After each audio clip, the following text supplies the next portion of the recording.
سڵاوتان لەبێت لە شارپرێسەوە پوختەی هەواڵی ئەمڕۆتان پێشکەش دەکەم. لە ماوەی چەند ڕۆژی ڕابردوودا تورکیا زیانی 100 ملیۆن دۆلاری بە ڕۆژئاوایی کوردستان گەیاندووە. عەگیت عەبدولمەجید بەڕێوەبەری کارگەی گازی سوێدیە ئاشکرای کردووە لە هەشتی ئەم مانگەوە تاوەکو ئێستا تورکیا زیانی 100 ملیۆن دۆلاری لە وێستگەی کارەبا کێڵگەی نەوت و گاز لە ناوچەکانی سوێدیەی سەر بە دێرک داوە. لەلایەکی ترەوە زیاد ڕۆستەم بەرپرسی نووسینگەی وزەی ڕێڤەبەری خۆسەر ڕایگەیاند لەبەر بە ئامانجگرتنی کارگەی گازی سوێدیە لەلایەن تورکیاوە بەرهەمهێنانی وزەی کارەبا لە جزیرەی ڕۆژاوای کوردستان پەکی کەوتووە.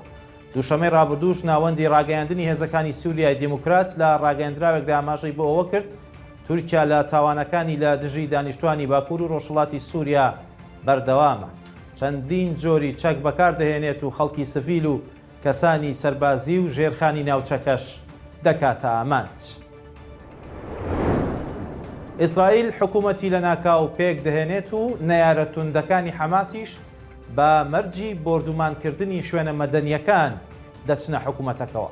سەرجەم سەرکردە نەیارەکانی بنیامین نەتەنیاهۆ سەرۆکوەزیرانی ئیسرائیل یەکدەنگ بوون لەسەر ئەوەی حکوومەتی لە ناکاو لە ئیسرائیل پێک بهێنرێت. ئەوەش دوای هێرشەکانی ئەم دوایەی حەماس بۆ سەر ئیسرائیل.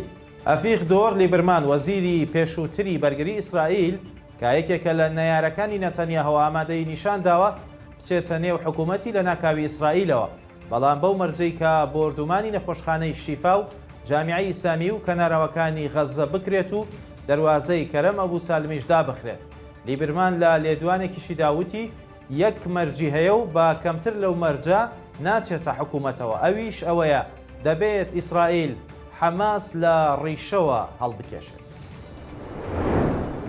سەرۆکی دەستەی ئەرکانی هاوبەشی سوپای ئەمریکا ژەنەراڵ چارلز براون داوای لە ئێران کردووە دەست نەخاتە ناو ململانەی بەردەوامی نێوان ئیسرائیل و هێزە فەلەستینیەکانەوە.